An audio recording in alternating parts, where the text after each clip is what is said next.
પર નજર કરીએ તો ગાંધીનગરમાં ફોરેસ્ટ ઉમેદવારોની અટકાયત કરવામાં આવી છે। સવારે 300 જેટલા ઉમેદવારો ફોરેસ્ટ ઉમેદવારોની જે અટકાયત કરવામાં આવી ગઈકાલે મોટી સંખ્યામાં સેક્ટર 11 રામકથા મેદાન ખાતે એકઠા થયા હતા। ઉમેદવારો છેલ્લા એક અઠવાડિયાથી ફોરેસ્ટ ઉમેદવારોનું વિરોધ પ્રદર્શન જારી છે। બાકી રહેલા ફોરેસ્ટ ઉમેદવારો ગાંધીનગરના વિસ્ટા ગાર્ડન ખાતે એકઠા થયા હતા। ત્યાંથી પણ તેમની અટકાયત કરવામાં આવી છે। ભરતી પરીક્ષામાંથી સીબીઆરટી પદ્ધતિ નાબૂદ કરવાની ઉમેદવારોએ માંગ કરી છે। સાથે જ ફોરેસ્ટ ભરતીમાં નોર્મલાઇઝેશન બાદ દરેક ઉમેદવારના માર્ક્સ પદ્ધતિ પ્રસિદ્ધ કરવાની જે માંગ છે ઉમેદવારો માંગ કરી રહ્યા છે। ઉમેદવારોનો એવો પણ આક્ષેપ છે કે ઓછા માર્ક્સવાળા મેરિટમાં છે, જ્યારે વધુ માર્ક્સવાળા છે છતાં તેમની સાથે અન્યાય થયો છે। ફોરેસ્ટ ઉમેદવારોની હાલ તો અટકાયત કરવામાં આવી છે। ભરતી પરીક્ષામાંથી સીબીઆરટી પદ્ધતિ નાબૂદ કરવા માટે ઉમેદવારોની માંગ છે। મારા 135 માર્ક્સ થતા હતા, મારું મેરિટ 145 અટક્યું છે। મારા 10 માર્ક્સ વધ્યા નથી, લોકોના 40 ને 50 માર્ક્સ વધ્યા છે। આ બધા એવા જ ઉમેદવારો છે જેમની સાથે આવો જ અન્યાય થયો છે। અમે કાલે આખો દિવસ ભૂખા તરસા બેઠા રહ્યા, આખી રાત ઠંડીમાં ત્યાં મેદાનમાં પડ્યા રહ્યા અને સવારે વહેલા આવી અને બધાને ડિટેન કરવામાં આવ્યા છે। હવે અમે આટલા બચ્યા છીએ, અમે બી ડિટેન થવા વાળા જ છીએ। તો ઉમેદવારોની વિવિધ માંગો છે તેને લઈને ઉમેદવારો મેદાને ઉતર્યા છે। તેમાંથી ઘણા ઉમેદવારોની અટકાયત કરી લેવામાં આવી છે। ઉમેદવારની એક માંગ છે સીબીઆરટી પદ્ધતિ નાબૂદ કરવામાં આવે। ફોરેસ્ટ ઉમેદવારોની હાલ અટકાયત કરવામાં આવી છે। ગાંધીનગરમાં ઉમેદવારોએ ધામા નાખ્યા છે। અલગ અલગ જગ્યાએ ઉમેદવારોના ધરણા જારી છે અને ઉમેદવારોની બસ એક જ માંગ છે, સીબીઆરટી પદ્ધતિ નાબૂદ કરવામાં આવે। હાલ ગાંધીનગર ખાતે ફોરેસ્ટના ઉમેદવારો વિરોધ કરી રહ્યા છે। છેલ્લા અઠવાડિયાથી ઉમેદવારો ધરણા પર છે, વિરોધ દર્શાવી રહ્યા છે અને આજે તેઓ વિરોધ સાથે ઉતર્યા હતા, પરંતુ તેઓની અટકાયત કરવામાં આવી છે। સવારે 300 ફોરેસ્ટ ઉમેદવારોની અટકાયત કરાઈ।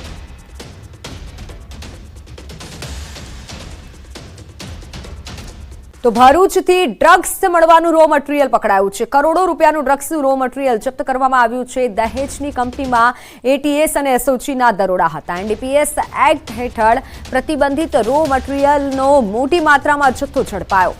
ભરૂચના અંકલેશ્વરની જીઆઈડીસીની ફેક્ટરીમાંથી એટીએસની તપાસ, દવા બનાવવા માટે વપરાતા ડ્રગ્સ અંગે તપાસ જારી છે। તમામ ફેક્ટરીઓમાં એકસાથે ચેકિંગ કરવામાં આવ્યું। બેલ વગરના દવા બનાવવા માટેના ડ્રગ્સનો ઉપયોગ ક્યાં કરાય છે જેને લઈને તપાસ કરી રહ્યા છે। ગુજરાત એટીએસને શંકાસ્પદ રો મટીરિયલ મળી આવતા એફએસએલની મદદથી તેની તપાસ શરૂ કરાઈ છે। રાજ્યમાં અલગ અલગ જગ્યાઓ પર દરોડા કરવામાં આવ્યા। કેટલાક આરોપીની પણ ધરપકડ કરાઈ।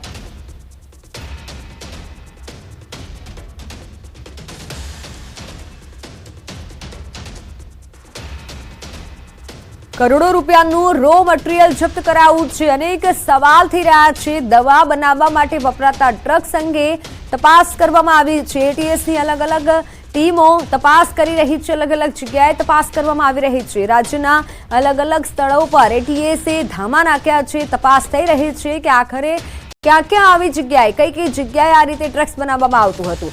અંકલેશ્વરની જીઆઈડીસીની ફેક્ટરીમાંથી આ રીતે કાચો જથ્થો મળી આવ્યો છે। દવા બનાવવા માટે આ કાચા જથ્થાનો ઉપયોગ થતો હતો, ત્યારે હાલ એટીએસની ટીમ તપાસ કરી રહી છે। તપાસમાં અનેક કરોડો રૂપિયાનું ડ્રગ્સ પણ ઝડપાઈ શકે છે। રો મટીરિયલ હજુ પણ જપ્ત થઈ શકે છે, શક્યતા સેવવામાં આવી રહી છે, પરંતુ દવા બનાવવા માટે વપરાતા ડ્રગ્સ અંગે પોલીસ તપાસ કરી રહી છે। એસઓજીની ટીમ, એટીએસની ટીમ અલગ અલગ જગ્યાએ તપાસ કરી રહી છે।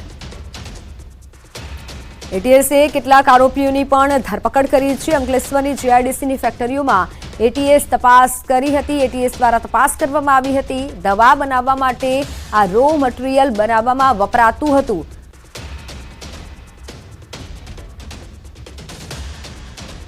તો ગુજરાત એટીએસને શંકાસ્પદ રો મટીરિયલ મળી આવતા એફએસએલની મદદ લેવાઈ છે અને તપાસ શરૂ કરાઈ છે। રાજ્યના અલગ અલગ જગ્યાઓ પર દરોડા કરવામાં આવ્યા હતા। કેટલાક આરોપીઓની પણ એટીએસ દ્વારા ધરપકડ કરવામાં આવી છે અને હજુ પણ તપાસ જારી છે। ડ્રગ્સ બનાવવાનો કાચો માલ જપ્ત કરવામાં આવ્યો છે। જોકે આ પ્રથમવાર નથી, અગાઉ પણ ડ્રગ્સ મળી ચૂક્યા છે। ઘણી જગ્યાએ ડ્રગ્સ મળવાના કિસ્સાઓ સામે આવ્યા છે અને હજુ પણ પોલીસ દ્વારા તપાસ કરવામાં આવી રહી છે। ગુજરાતની વિવિધ જગ્યાઓથી ડ્રગ્સ મળી રહ્યું છે, પરંતુ હવે અત્યારે ડ્રગ્સનો કાચો માલ જપ્ત કરાયો છે। મારી સાથે સંવાદદાતા નવીન ઝા જોડાઈ ચૂક્યા છે। નવીન, કેટલી માત્રામાં ડ્રગ્સનો કાચો જથ્થો મળી આવ્યો છે એને લઈને પણ અનેક સવાલ થઈ રહ્યા છે।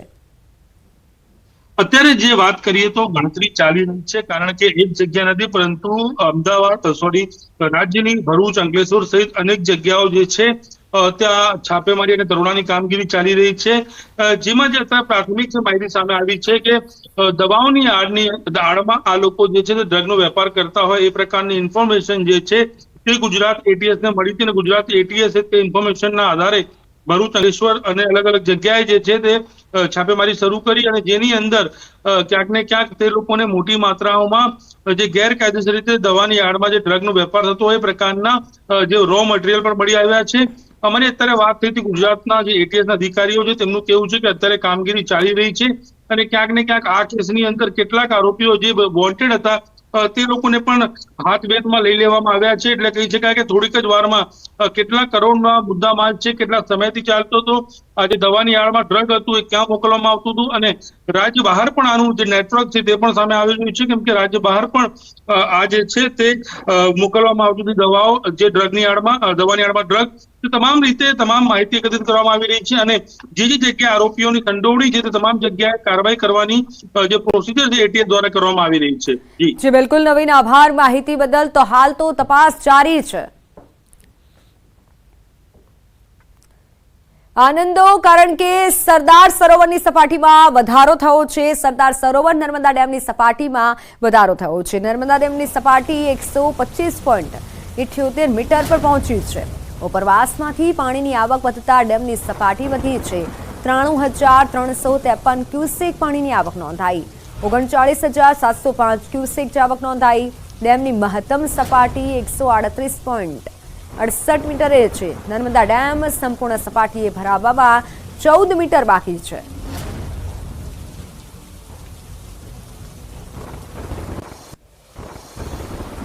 ઉપરવાસમાં ભારે વરસાદ બાદ ઉકાઈ ડેમમાં સતત આવક જારી છે, જ્યારે મહારાષ્ટ્રના હથનૂર પ્રકાશા ડેમમાંથી પાણી છોડાઈ રહ્યું છે। હાલ ઉકાઈ ડેમની સપાટી 333.61 ફૂટ પર પહોંચી છે, એટલે ભયજનક સપાટી 345 ફૂટ છે। ડેમનું રૂલ લેવલ 335 ફૂટ છે, જ્યારે પાણીની આવક 92,790 ક્યુસેક થઈ છે અને ચાવક 6,170 ક્યુસેક છે। તો આ તરફ ડોસવાડા ડેમ ભયજનક સપાટીએ છે। ડોસવાડા ડેમની સપાટી 405 ફૂટ છે અને ભયજનક સપાટી 405 ફૂટ છે।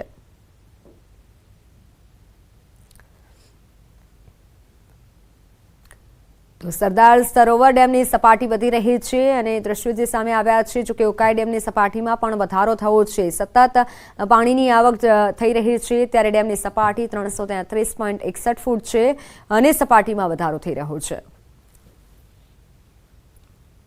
વાત ભાવનગરના પાનવાડી ડેમમાં મકાન ધરાશાયી થયું। વર્ષો જૂનું 3 માળનું મકાન ધરાશાયી થયું।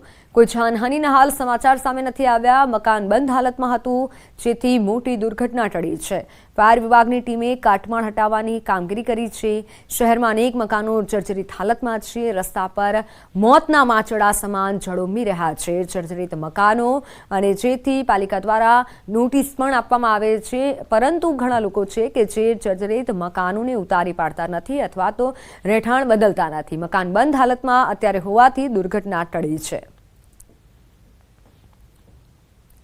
તો આ તરફ દાહોદના દેવગઢ બારિયામાં જર્જરિત મકાન ધરાશાયી થયું। મકાન ધરાશાયી થતા આસપાસના લોકોમાં નાસભાગ મચી। મકાન બંધ હોવાથી જાનહાનિ ટળી હતી। શહેરમાં અનેક સરકારી અને ખાનગી મકાનો જર્જરિત સ્થિતિમાં છે।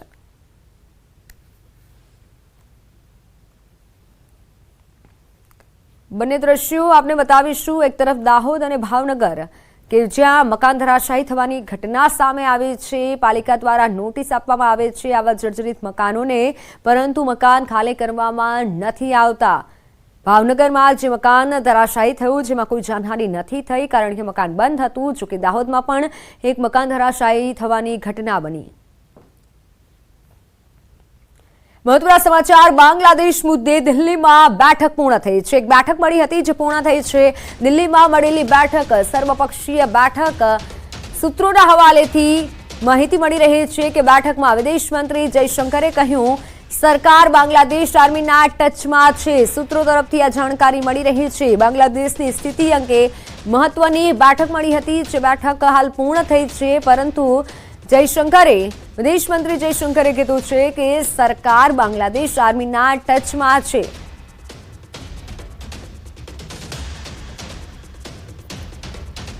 પ્રદેશ ભાજપની આજે મહત્વની બેઠક મળી અને આ બેઠકમાં ભાજપના રાષ્ટ્રીય મહામંત્રી તરુણ ચુગ રહેશે હાજર.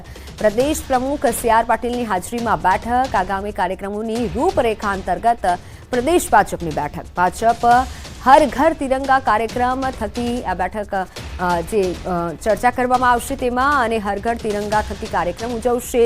સ્વાતંત્ર્યતા પર્વની ઉજવણી અને પ્રદેશ ભાજપના હોદ્દેદારોની હાજરીમાં બેઠક મળશે. બેઠકમાં સાંસદો અને ધારાસભ્યો પણ ઉપસ્થિત રહેશે.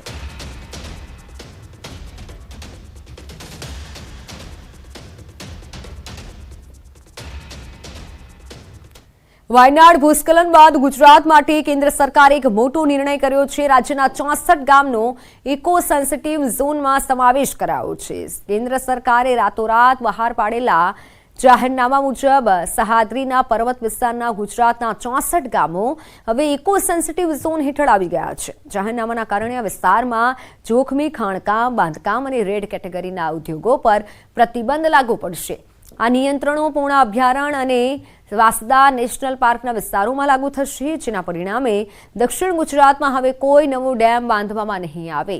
કેન્દ્ર સરકારે પશ્ચિમ ઘાટના 56,825.70 ચોરસ કિલોમીટર વિસ્તારને ઇકોલોજીકલી સેન્સિટિવ એરિયા તરીકે જાહેર કર્યા છે, અને જેમાં ગુજરાતના ડાંગ, નવસારી, સુરત જિલ્લાના 64 ગામોનો કુલ 449 ચોરસ કિલોમીટરનો વિસ્તાર પણ આવરી લેવામાં આવ્યો છે. 20,000 ચોરસ મીટરથી વધુ ક્ષેત્રફળના બાંધકામ પર પ્રતિબંધ રહેશે. બિલ્ડરો, કોન્ટ્રાક્ટરો રેતી પણ નહીં લઈ જઈ શકે. કોલસા આધારિત વીજ મથકોનું સ્થાપન પણ નહીં થઈ શકે. સહ્યાદ્રી પર્વતમાળાના વિસ્તારને રક્ષિત અને સંવર્ધન કરવાની જવાબદારી હવે રાજ્યના વન વિભાગને સોંપવામાં આવી છે. સૂત્રો પ્રમાણે ડ્રાફ્ટ નોટિફિકેશન પછી આખરી નોટિફિકેશન 2 મહિના પછી બહાર પાડશે, પરંતુ પ્રતિબંધો ડ્રાફ્ટ નોટિફિકેશનથી જ અમલમાં આવશે.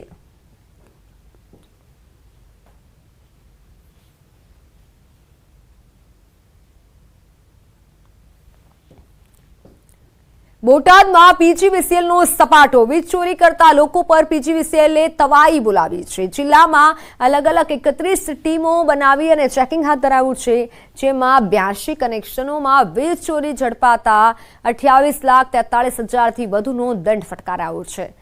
પીજીવીસીએલની ટીમ સાથે સુરક્ષાને ધ્યાનમાં લઈ 16 પોલીસ અને 13 એસઆરપી કર્મચારીઓને સાથે રાખી અલગ અલગ વિસ્તારમાં ચેકિંગ કરવામાં આવ્યું હતું.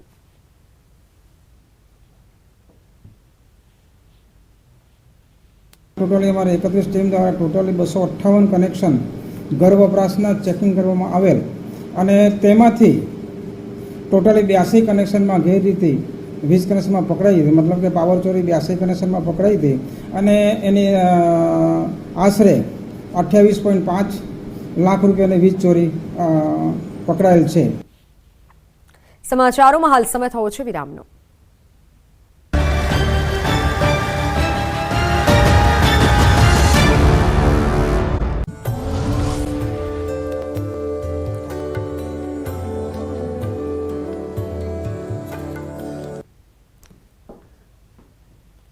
Welcome back. તો શ્રાવણ માસમાં શિવાલયોમાં ભોળાનાથની ભક્તિને લઈને અનેક આયોજનો થઈ રહ્યા છે, ત્યારે મહેસાણામાં 1-2 નહીં પરંતુ 51,000થી અલૌકિક શિવલિંગ બનાવાયું છે.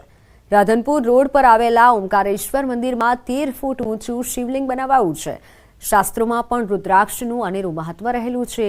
વિદ્વાનોના મતે રુદ્રાક્ષ પહેરવાથી મનુષ્ય દીર્ઘાયુ અથવા તો અકાળ મૃત્યુથી રક્ષા થાય છે. શાસ્ત્રોના મતના અનુસાર રુદ્રાક્ષના દર્શન માત્રથી પાપોનો ક્ષય થાય છે. ત્યારે અહીં તો 51,000 રુદ્રાક્ષ સાક્ષાત શિવલિંગ બનાવાયું છે. મહેસાણા વાસીઓને પણ અહીં ભગવાન શિવના વિશેષ દર્શનનો લાભ લેવા મંદિરના પૂજારી અને ટ્રસ્ટ દ્વારા અપીલ કરવામાં આવી છે. બહોળી સંખ્યામાં ભક્તો આ શિવલિંગના દર્શન કરી ધન્યતા અનુભવી રહ્યા છે.